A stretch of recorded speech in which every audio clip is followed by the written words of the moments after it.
And I'm sorry, that messed up. That's how I get out. The only problem here is that I don't end up visiting all the squares. And as you read here, the goal is to clean up these little cells. And if you don't visit them, they're not going to get cleaned.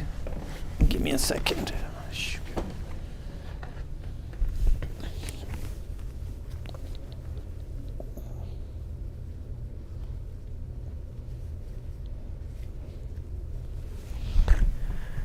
So your goal is to flip some of these switches and make sure that you can visit every little cell and clean them up and then get out of the pond. Is that clear? Now, first of all, it's not even clear that you can always get out of this pond. Then you have to worry about how to place the switches in such a way that you will end up visiting everything. Okay, so those are two issues that we have to sort out. Now, how do we even start to think about this? Yeah, so you were going to suggest something earlier. Now might be a good time to speak up.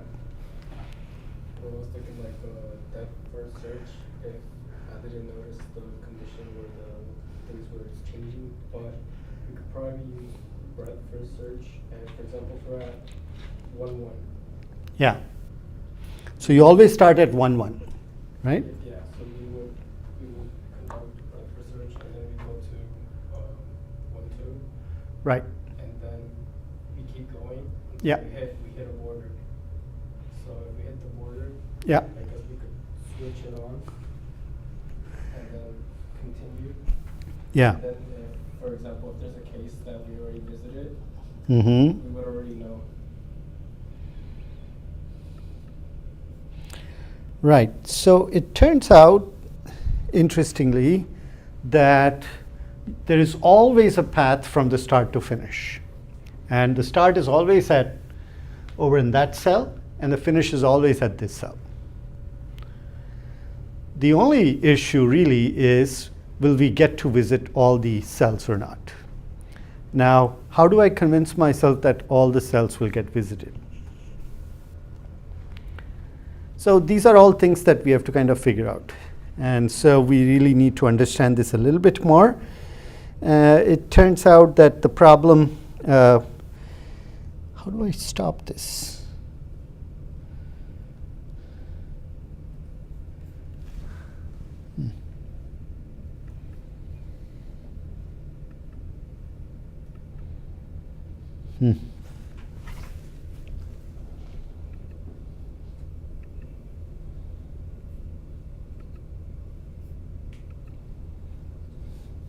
I see, I just have to go to slide mover. All right, fine. So this problem has some details, tells you how the input is provided and how the output is provided. The input is provided as a set of these positions of the switches. So there are some fixed number of switches, and those switches are either in horizontal position or in vertical position. And here it tells you that the three in the right at the top are in horizontal, vertical, horizontal, vertical, vertical, vertical, horizontal, horizontal, horizontal, and so on and so forth. And this turns out to be exactly the configuration over here. You'll see here that this is horizontal, this is vertical, this is horizontal. Then you've got vertical, vertical, vertical. Then you have horizontal, horizontal, horizontal, horizontal, horizontal, horizontal, and then vertical, horizontal, vertical. This is exactly the configuration that was written down there. Okay? So given such a configuration, your job is to figure out how you're going to change and which of these switches you're going to change in order to get from start to finish and visit all the cells. Okay? So what's a naive way of solving this? A naive way of solving this is to simply try every possible combination. How do you do that? For each like pivot point, you do Right. So every switch is either in horizontal or in vertical. And so think of that as 0, 1 if you want. So it's a binary case, right? Either horizontal or vertical. And we know how many of these switches there are. And we just have to try all possible combinations. And for each combination, we just check if there's a way to get from start to finish and visit everything. Yeah? Does this sound doable? This sounds crazy, right? Why? Because there's an absurd number of these cases that you have to deal with for the switches. In fact, if it says that this board here, or this what is this called? The pond has 2n rows and 2n plus 1 columns, right? So roughly there are going to be n times n switches here, roughly speaking. Actually, my calculation is a little off, but that's all right. I think there are more. In each row, there are half the number of switches, right? So roughly there's something like n squared of these switches that you can either turn from horizontal to vertical. And so the number of cases is 2 to the power n squared, which is absurdly high, given that you're told n can be, what are you told? You're told that n can be as large as 300. So 2 to the n squared is just not thinkable, right? So the naive solution is great in concept, but we don't want to touch this. So what do we do? How do we go about this? Could you go back to the previous one? Yeah.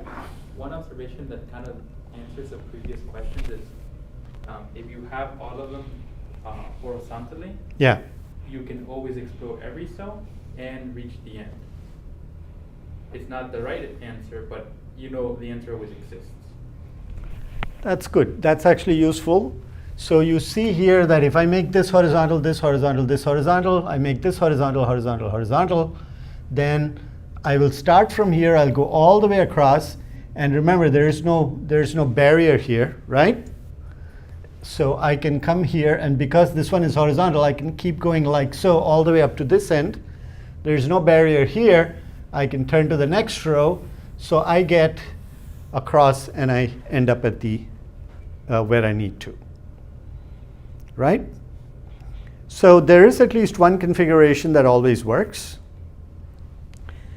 However, another important thing which we can convince ourselves is that it doesn't matter what the configuration is, there's always a path from the start point to the end point. And I'm going to try and convince you of that a little bit later. All right? So really, our job is only to figure out how to cover all the little cells, right? So how do we do this? So we need to play around with this picture a little bit more before we try and understand this more. So let's start with this picture. We already know that we have to start there and end here. We have to start at the blue spot and end at the green spot. And I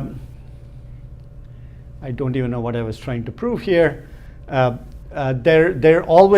can always find and as Ricky pointed out, you can always find a configuration such that you get from start to finish and actually visit everything. So there is an answer, and you're asked, as far as the problem is concerned, you're asked to find the minimum number of flips that you want to do. Okay. If too many of these are vertical, then going to Ricky's solution of making everything horizontal becomes too expensive. Okay, imagine that for each one, somebody has to go there and manually move these barriers, and it's a lot of work, and and they don't want to do it. Okay, so question is, how do we get the least number of these switches to be changed in order for things to work out? Come on, where is this? Yeah. So I'm going to show you another picture. Remember, the grid looks like this, right? Except that now we're focusing on some small portion of the grid. Think of the grid as something much larger. We're looking at some arbitrary place in this grid. And these orange dots here tell you where the switches can be flipped from horizontal to vertical, right? They're not at every grid point. They're at alternate grid points. This much is clear. So let's look at one of these places somewhere in the pond. Are you with me so far? Now, let's look at right at the center of this little piece that I have, and either the switch there is vertical or it's horizontal. These are the only two possibilities, right? So let's look at what happens in each of these cases. If, for instance, if we look at that particular cell that I've marked as yellow, then I'm going to call that as A, and then clockwise I'm going to call the neighboring cells as B, C, and D, just so that we'll be able to talk about this in a reasonable fashion. Now, what we do know is the following. We know that if the switch is vertical, I know that I can definitely go between A and B because there's no barrier, right? The switch is vertical, right? It's not horizontal, it's vertical. Are you with me? Yes? Okay, good. So A is now a neighbor of C, and also B is a neighbor of D, right? These two are next to each other. There's no barrier, but A and B are not neighbors. C and D are not neighbors. You can't get to them directly, at least, right? On the other hand, if I make it horizontal, then A and B become neighbors and C and D become neighbors, but not the other way around. Cool? Okay, so that's kind of useful to know. What else? Now, if I look at more of this map, then it becomes much more interesting because, what was I trying to say? Yeah, so now let's focus on A again. Let's assume that this is vertical. Doesn't matter what we assume. Let's assume this is vertical. We know that A and C are neighbors, B and D are neighbors. Now, what about the switch over here? Either it's vertical or it's horizontal, right? If it's vertical, then A is a neighbor of F, and if it's horizontal, A is a neighbor of E. So this is what becomes very, very important, because I'll show you that in a minute. These are the two cases, right? If that other switch is horizontal, A is a neighbor of E. If this thing is vertical, A is a neighbor of F. Now, what we are seeing is, if you focus on the cell A, there's only one way for you to get in and one way for you to get out. Okay? Regardless of what the configuration of the two switches, right at its, remember, every cell will only have two switches, one on northeast and southwest, or northwest and southeast. Okay? All it's saying is, for this cell, you will only have two neighbors. One that's either of one of these guys, and another that's one of these two guys. It will have no other neighbors, period. It's not possible. Okay? Are you with me on this? So now what we have shown is that any cell is neighbors to only two of these guys. It's now useful to think of a graph. Okay? Now, this is the beauty of this problem. Even though it looks so bizarre, it's really a graph problem. If I think of this as a graph problem and I make each of these cells as vertices, right, then this vertex here is a neighbor of either these two, one of these two vertices, only one of them, and is only a neighbor of one of these. So every vertex in this grid has exactly two neighbors for a given configuration. Does that make sense? That's what we've shown. But doesn't that depend on where the gates are? Yeah, so this is somewhere in the middle. The borderings are border cases are a little odd. We'll talk about that in a second. You'll see that. Yeah. Right now the assumption is every other. Right now we're talking about right in the middle of the pond, Okay. the average cell. Okay. Now let's talk about the border cases. Okay. For the border cases, some funny things happen. Let's see if I want to go forward or backward.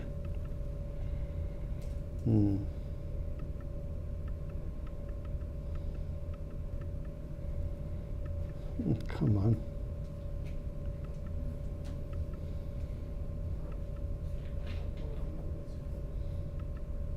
Okay, so let's look at one of these bordering cells. Okay, if you look at any of these cells around here,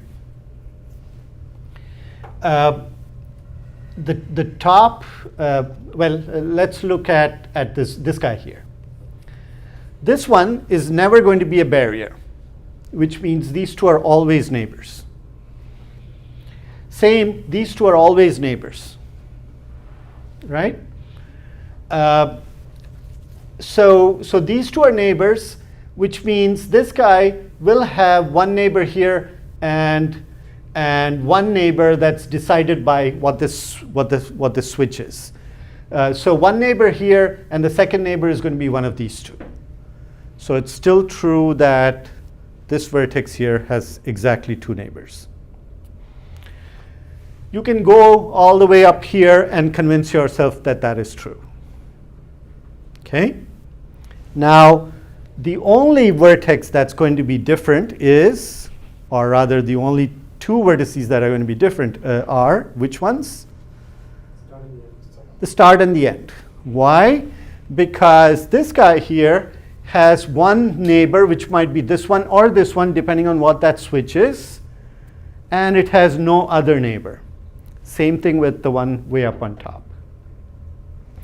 That's not true of this corner and that corner because they are because you don't have a switch right here. Okay, and that's why this cell is a little different from the others. So now we have convinced ourselves that every cell has two neighbors except for the start and the end. Okay. Now this becomes important because now I can prove something very important. If I start at that guy there, it has only one neighbor, so there's only one way I can go, right? But if there's only one way I can go, then if I look at the next cell, I have come in through one and it has only two neighbors, so I must have to go through the other. And same thing with the next cell.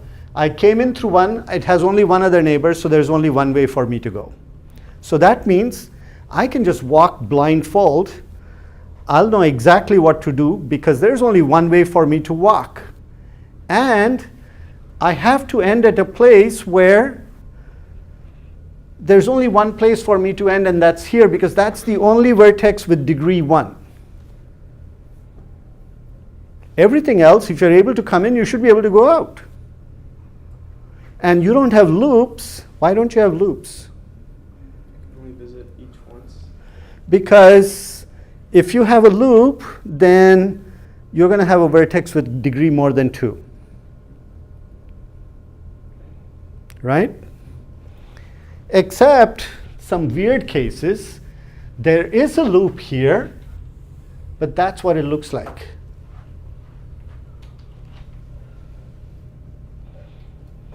Which means this is a loop for which you don't have any way to come in or any way to go out. It's one of those useless loops. You're never going to go in to clean this place. Does that make sense?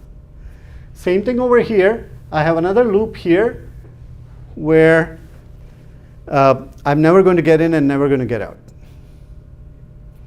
Same thing over here, same thing over here.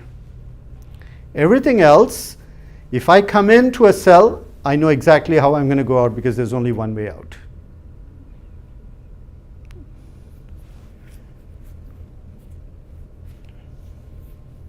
So, are you going to believe me now that if I start there, I have to end here regardless of the position of the switches? That's what I've just shown you. Should I repeat this? Should I repeat it? I think it's clear. To you, I'm looking at some other faces here that don't quite say yes. Yes? Yes? Sort of? Kind of. What do you think? Honestly, I got distracted at the end of it.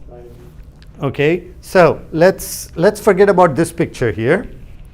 Let's say that I give you a graph, okay, where every vertex has degree 2, which means there's it has one neighbor. Well, it has 2 neighbors. That's it, except for 2 specific vertices. Okay, so I have this specific vertex here, this specific vertex here. These guys have degree 1. Everything else is degree 2. Okay, so now what I'm saying is, if I start at one of them, and if I venture, since it has only one neighbor, let me go to its neighbor. Right? Now I've used up one of the neighbors of this guy, so it has only one other neighbor. So there's only one way for me to go, right? So I go from here to the neighbor. I've already used up one of the neighbors, there's only one other way to go. So I go to that neighbor. I'm going to wander, right? I can never come back to this because if I did, I would have a degree 3 vertex. That's not allowed. It's pretty clear, right? So that means I am never going to come back to this path, but the only place I can end has to be here. There's no other way. There's no other way for me. So therefore, there must be a path from here to here. That's fine. So we proved something very important. Regardless of the positioning of the switches, I will get from here to here, right?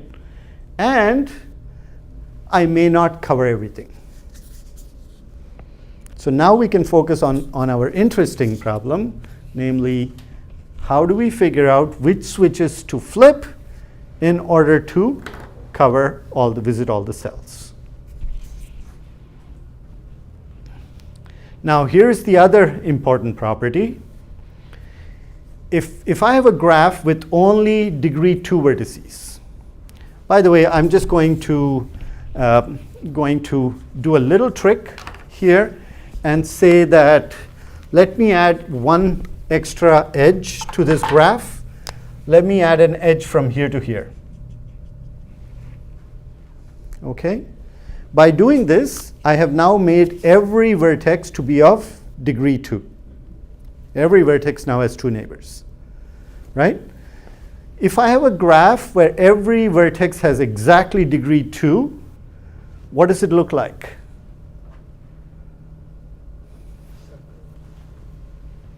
Sorry? Cyclic. Right. So it can't be a straight line because the straight line has 2 vertices at the ends with degree 1. It has to close the loop. So the only way for a graph to have a vertex with every vertex of degree 2 is like this, but that's not enough. It could have a piece like that. It could have multiple pieces like that. All right. So it's also easy to prove that any graph that has degree 2 for every vertex must be a collection of disjoint cycles. None of these cycles can touch each other, because if it did, your degree would go up. Okay? And one of these edges is the special edge that we just added. So let's assume that this is the edge that we just added, and so I remove that edge. So that means if I have a graph with every vertex having degree 2 except for 2 vertices having degree 1, then the graph is actually one simple path plus a bunch of cycles. Is that clear? Jorge, looking good? I lost you somewhere? Yes. Where did I lose you? So every vertex is connected to it. Every vertex has degree 2. So that means if I start somewhere and go to its neighbor, the neighbor just has this neighbor and one other neighbor, only one other neighbor. So I walk forward to that vertex. So if I follow that rule, I'll keep following this path. Eventually, it has to come back here because I don't have any other way. I can't stop somewhere in the middle. If I stop somewhere in the middle, that would have degree 1. That won't be okay. Everything has degree 2. So therefore, and I can't go back to a vertex on the path I've already seen, because if I did, that would have degree 3. So therefore, the only way this whole journey is going to end is if I get to the destination.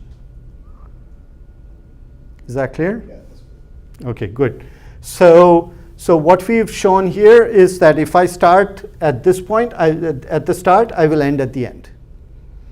Then, this is the second observation. The second observation says that any graph which has only degree 2 vertices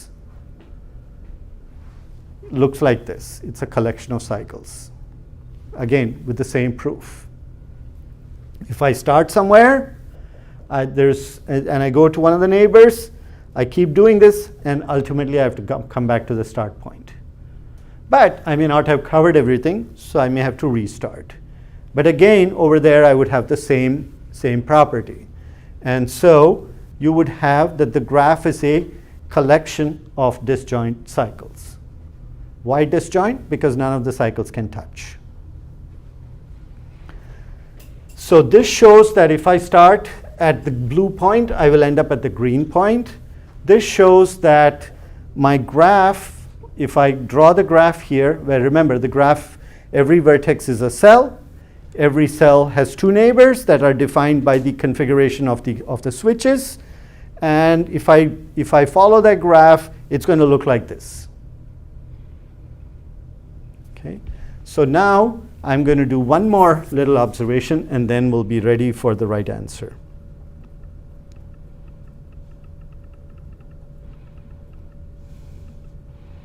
Here is the next observation. What happens when you flip a switch? So imagine that you have something like this, where this guy is vertical, and this one here is horizontal. Okay? If it is horizontal, it's going to sit like this, which means A is a neighbor of this. Now imagine that I flip that switch. If I flip that switch, suddenly A is going to become a neighbor of F instead of neighbor of E. Okay? So you're going to have a little change in the neighbor relationship. Right? Now, what does that mean in terms of cycles? It's actually quite interesting. Yeah. So here is what flipping a switch does. When I start, here's what the graph looks like. Okay. Remember I told you one path and a bunch of cycles, all disjoint. Right? That's what our pond looks like. And then I flip one switch. And it doesn't matter which switch we pick. What do I have here? In this case, I flipped that one. So I took this horizontal switch and I made it vertical. What do you see changing?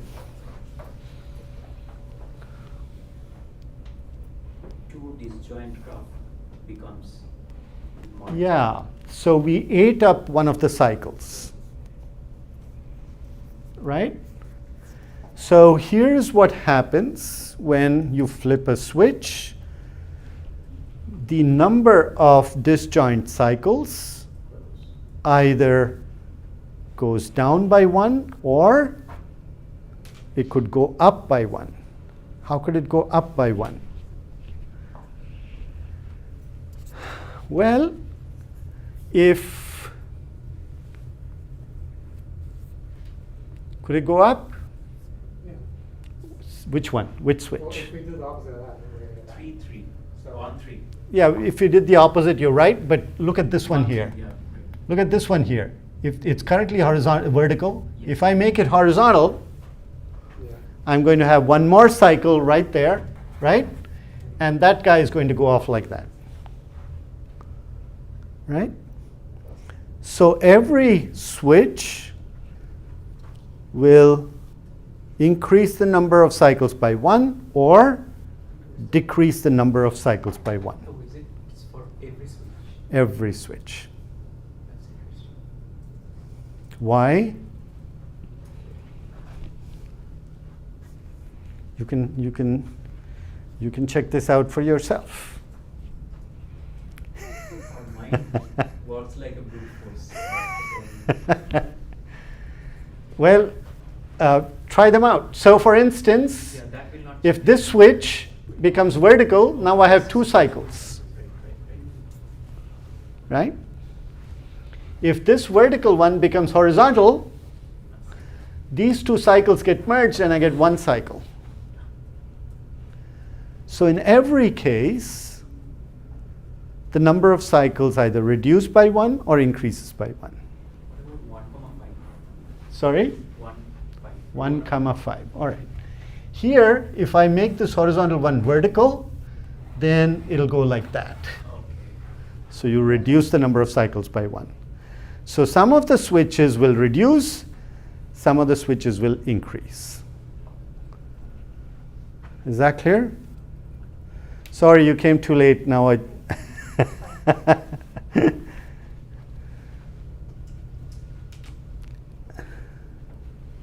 Now what do I do? With all these amazing observations, is it of any use to us? Yes. Yeah. Oh yeah? How? Tell me what. We have to increase the cycles to 0. Uh-huh. But how do you know which ones? I have to go and search. That's crazy. Hmm.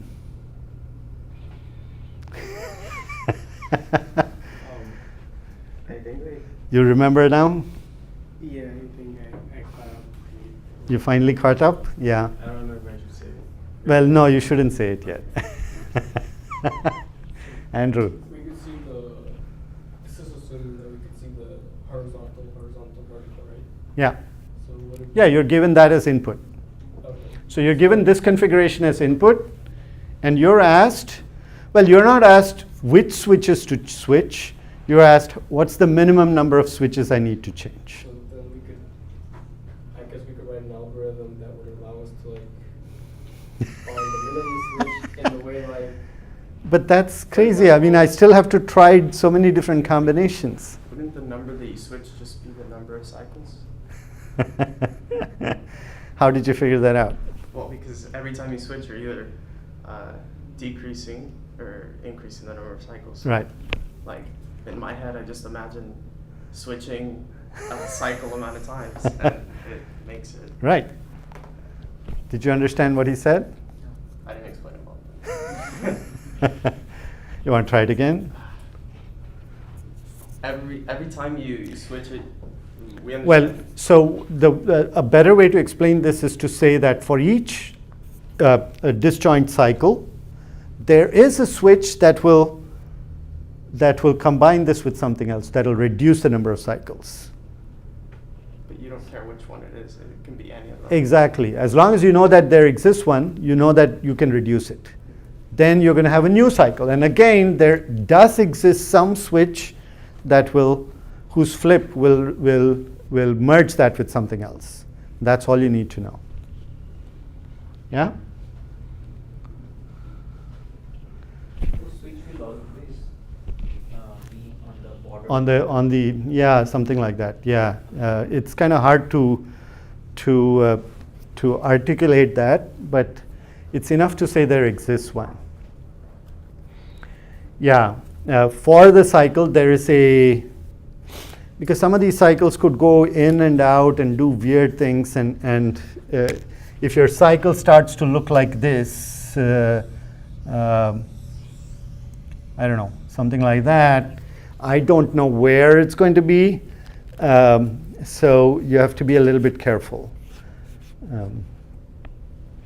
It has to be something that borders with some other cycle, and so trying to articulate that is not so easy.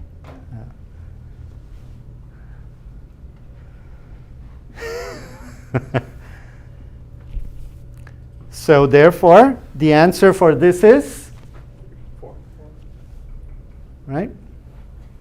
Because there are 4 cycles that stick out like a sore thumb. Somewhere there are 4 switches that if I flip them, life will become good. Which one should I pick? Well, we just dissolved one of them by taking that, right? Then what's next? What should I pick next? Okay, let me use my annotation machine here. You can pick any of the ones in the top right. Sorry? For the cycle in the top right, you can pick any of them. This one you mean? Yeah, you can pick any. You can pick any switch. So if I pick this guy here and make it vertical, so you'll see that immediately this path will go wander around like this, and that cycle has dissolved, right? In order to dissolve this, well, that one's gone.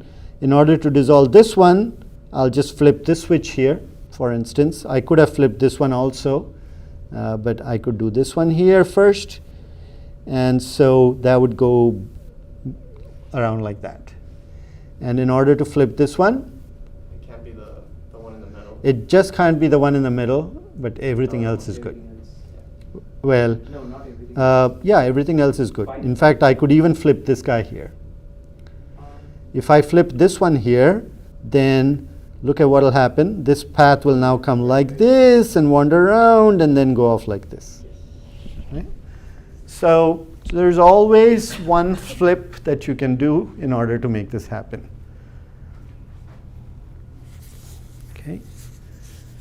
So we're still left with one problem. Okay, why did you click 5-1? Sorry? I could have picked any. It doesn't really matter. I'm just giving you 3 examples. So I picked 1, 2, and 3. We had already flipped that, and that would be the 4th one. You could have picked a different 4. It doesn't really matter. And remember, we don't have to report which ones we are flipping. We just need to give the number, and the number comes from the number of cycles. Yeah, I see it Yeah? now.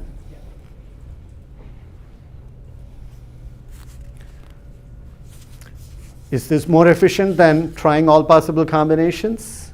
Of course, yes. Right? But then when I switch, it will reduce the number of cycles, but how do I know How many that cycles? that was the right? Well, you're not asked the right switches, so you don't really have to know this. All you need to all you need to convince yourself is that one such exists. And that's what we were trying to say here when we said that we have to pick something on the boundary with some other path or cycle, right?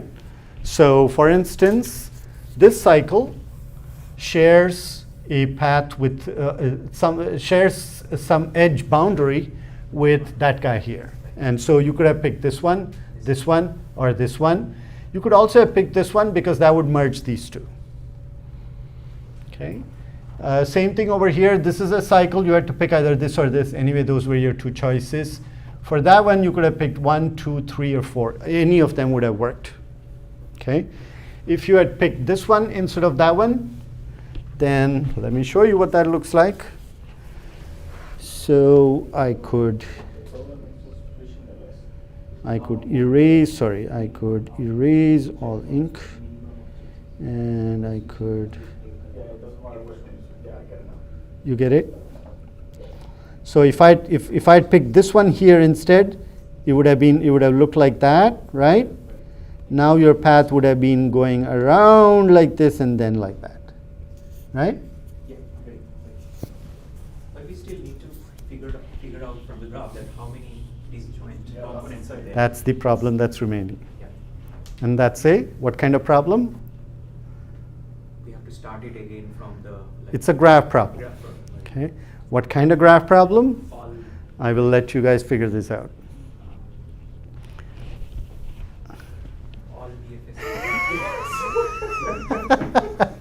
All problems are DFS or BFS, all right. All pair of vertices, something. How many trees we are getting out? Your graph, is a simple graph. Your graph, looks like one path and a whole bunch of simple cycles. You know that already. So simple. That's your graph. Right? And now your job is to figure out what? Which one? How many? Two. What do you have to figure out? What is the output required? Number of cycles. Number of cycles. Yeah, that's right. Okay. And you know how to do this? Kind of?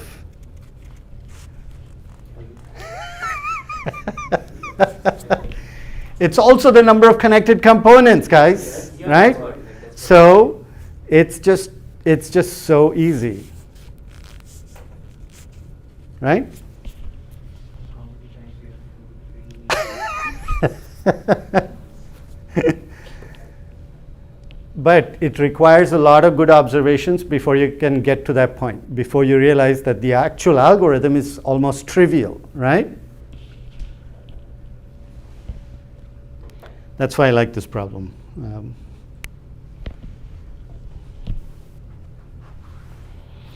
Okay. I didn't prepare anything else. You guys actually went through this very quickly. We have 20 minutes. What do I have here? Oh, yeah. I don't want to give you all the explanations. You guys can figure this out, right?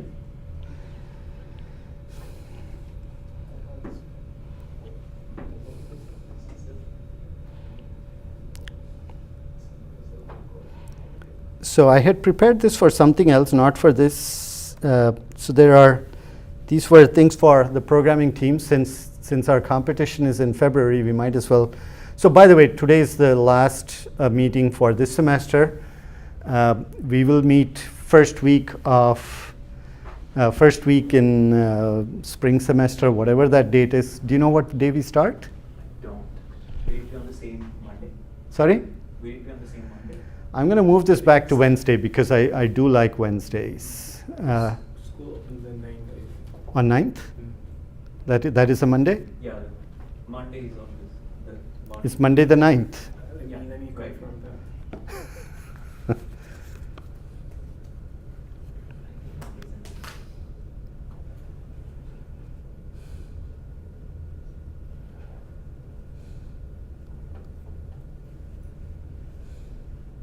Yes.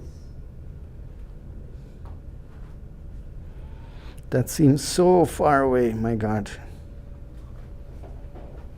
Okay, 2nd is a Monday, 9th is a Monday, yeah. All right, so I'd like to shoot for the 11th, and I'll probably send out an announcement. Are you guys going to be free at 3:30 on Wednesday? Yes? Yeah. Demba, Yes. you're our mainstay. I'll make sure that I'm free. Okay, I'll try and send out an announcement before the semester ends so that people will not pick classes at this time on Wednesdays, and hopefully Same time. we'll make that work. Same time, 3:30, but we'll do this on Wednesday. Does that work for you? Yeah? And you too?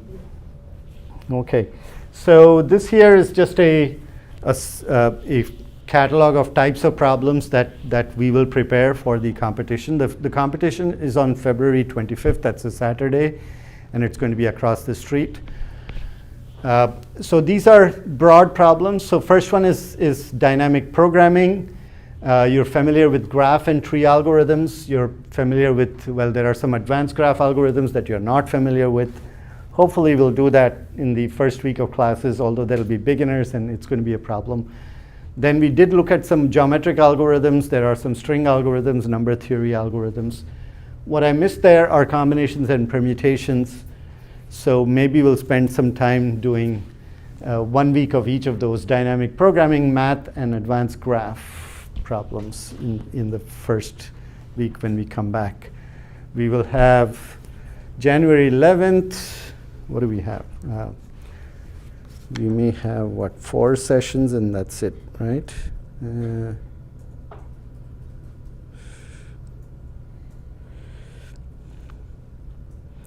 Okay, so we have January 11th, 18th, 25th, 1st, 8th, 15th, 22nd. Hey, that's not too bad. So we'll have about 7 or so sessions. We'll probably have 7 of these mock competitions, hopefully. We'll try to be better organized, and maybe we'll spend 2 weeks on each of these topics and get ready. Yeah? So we should pick some mock competition problems that are sufficiently hard so that people get ready for the competition. Yeah. And I know for some of you grad students, you have to first figure out whether you're eligible or not, and I'll send you a flow chart that helps you to check whether you're eligible or not. For most of you undergrads, it's straightforward. It's not really a problem. But yeah. Have we become too old? Sorry? You may have become too old. Yeah, I know. Over the hill. What can I say? Really over the people here. Yeah. Yeah, well, no, I think you can be up to 26 or something like that, if I remember correctly. Did I send you that flow chart? Yeah, but according to that, I think for this year, Yeah. who born after 98, If you were born after 1998, yeah, then you are eligible. then you're Otherwise, eligible directly. Yeah. Otherwise, you have to make a case. Otherwise, you have to make a case. So if you're born before 1998, then talk to me. Minor problem. Yeah. There are cases where we have been able to successfully petition for you. If you have not participated in too many competitions, then they assume that you're some kind of a novice, and they let it slide. However, if you competed a lot and you have a string of championships or whatever, then they look at you very suspiciously, and then I'm not sure I can make a case for you.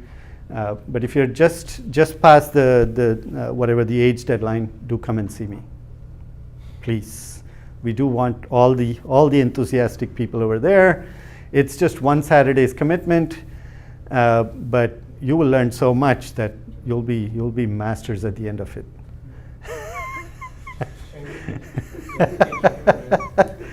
You can wear a wig or something. You gotta dye your hair. I saw that.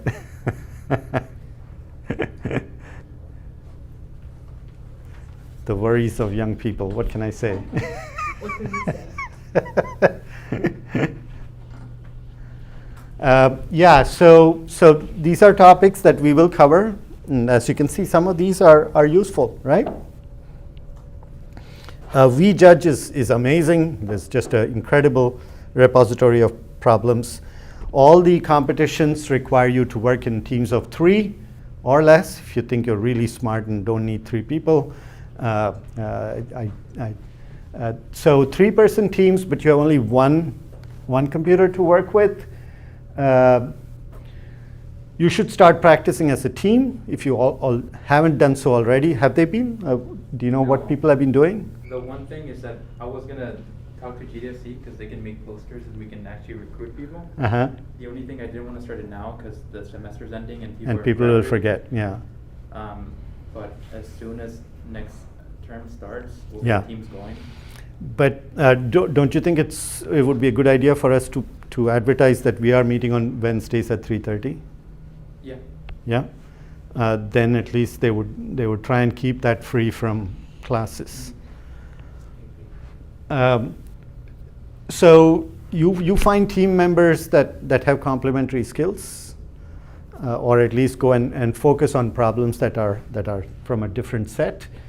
And you really have to, this is something that's going to be useful even when you start to go work somewhere else, because often you do have to debug other people's code.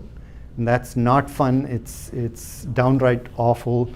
But you will also learn to write programs that are more readily debuggable. Oh yeah, so the eligibility is here. This is for 2019. You can change the year there and try it out. And here's something else for how you wanted to get that. So, oops, something happened. Where'd it go? Here.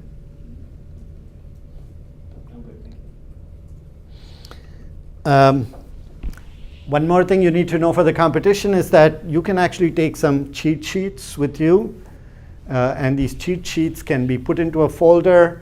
They can be 12 inch by 12 inch by 2 inch set of materials. So you can print out actual code and take it with you if you want to, which most people do. That's the sensible thing to do, because you don't want to sit there and figure out how to write depth first search or whatever other algorithms you find interesting. So everything from even the simplest of algorithms. Binary search is one of the hardest to write on the fly. It's so easy to make mistakes. You definitely want it written down ready for you so that you don't think you go and just type. So typically what people do is to prepare code that works for them. Then once they've tested it out, they print it out and just put it in a folder. And then just print it out and bring it. That's what I would recommend for you. You should perhaps start doing that over the break so that you have a useful set of notes for yourself. And then what else do I have? Yeah, some people even bring entire books. So in here, you can slip in a book, and that's perfectly legal. There's nothing illegal about it. As long as it doesn't go over 2 inches, you can do what you like. And some of these smart people, they actually published books for competitions that are larger than the small books you see. So they fit in the 12 inch by 12 inch area, and so they are thinner because they now use a bigger area per page, which is interesting. So there are a bunch of books that you could take, and that folder, by the way, is for one team. That's what you can take for one team. So if you've never competed, it's worth the adrenaline rush. I would definitely recommend. Yes, you agree? It's very fun. It's a good experience overall. So overall, it seriously gets your adrenaline going. And Demba has done it twice already? No, I already did it once. Only once? Okay. Which was last year, and it was pretty fun. And there's free food too. Yeah. So think about competing with us. What else can I say? Questions? If not, we'll stop early today.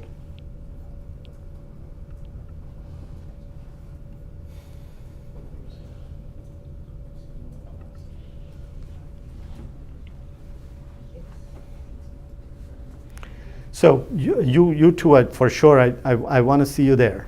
Yeah. Me? Yes. I'm too old. Ian. Sorry. I'm too old. Well, send me your details and we'll petition for you. Okay. Yeah. Yeah. I'll be there. You'll be there. Okay. Good.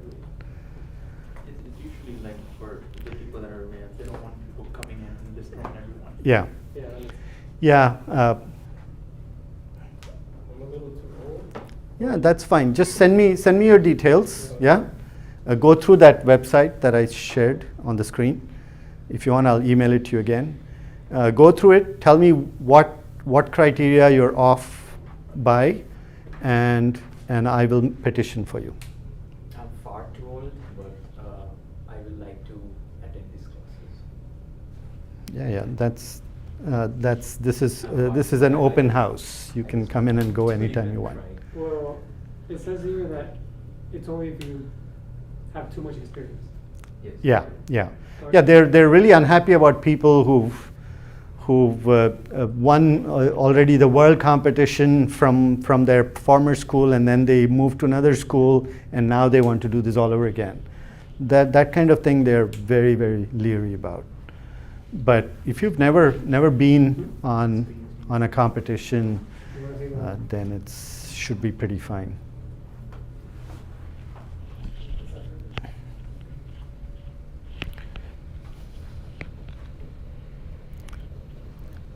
We should talk to Rukman. He said he was 23, right? He's 20, okay, he is 23. Yeah, we need to recruit as many grad students as possible. But 23 was for last year, is it? 24 was for last year. Okay, so this year it'll become one less. Yeah, all right. Anyway, we may have to make a case for a lot of these people. And if we can get one grad student into each of these teams, then our teams will have some wide experience, and could be good for us, right? Yeah. Competition is tough. Competition is just brutal. You cannot imagine. Yeah. Yeah.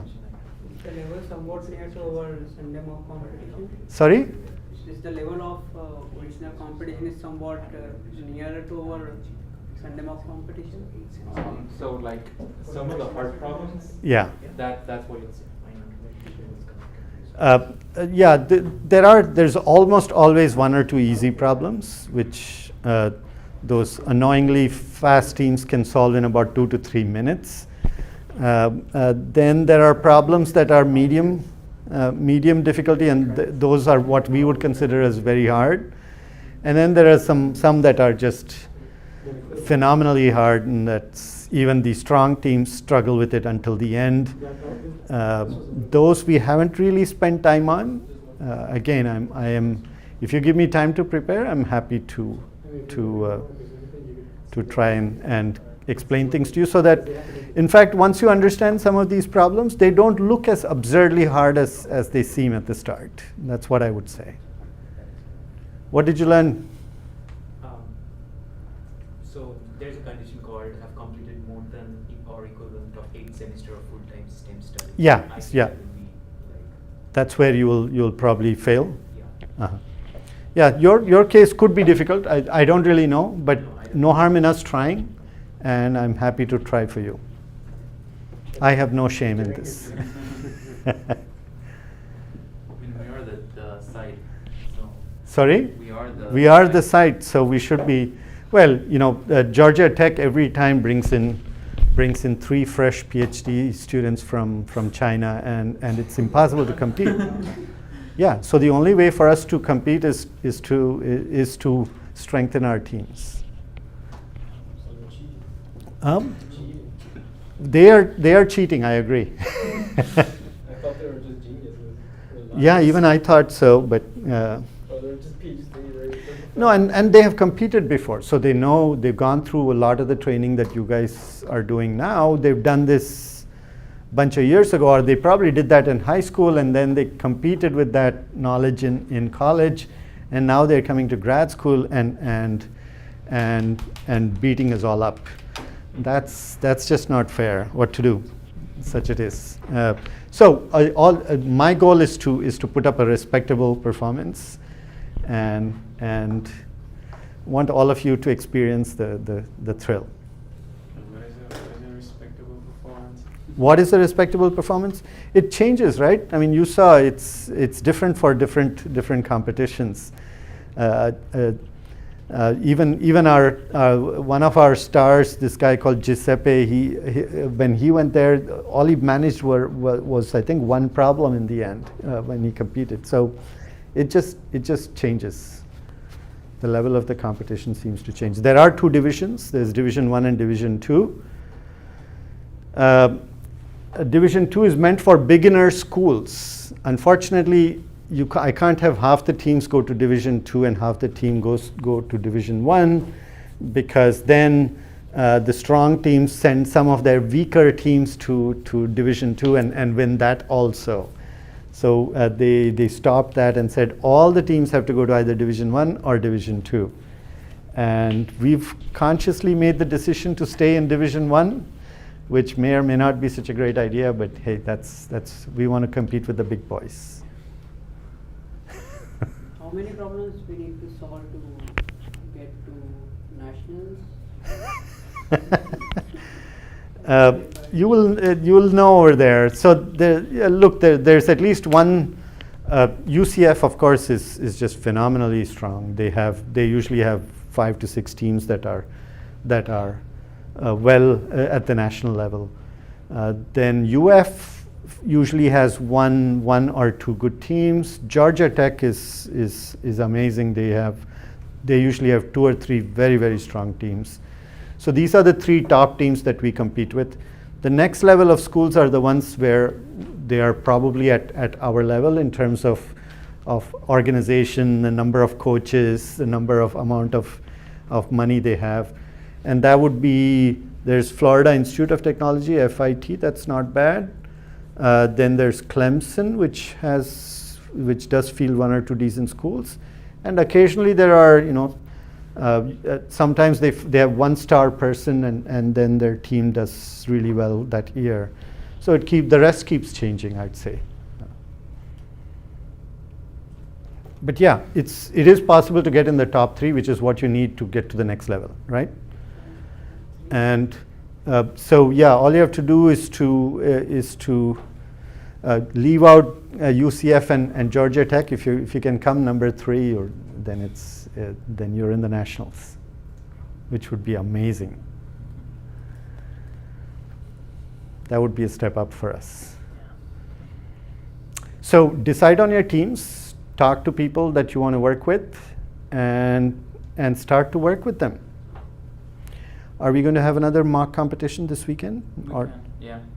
you think it's worthwhile? Do people have the time? You have the time? I don't. You don't have the time? You have the time? Finals. I don't know.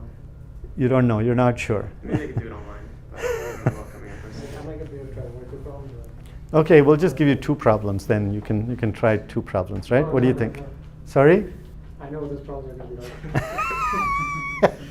be hard. Yeah. Okay, let's stop here.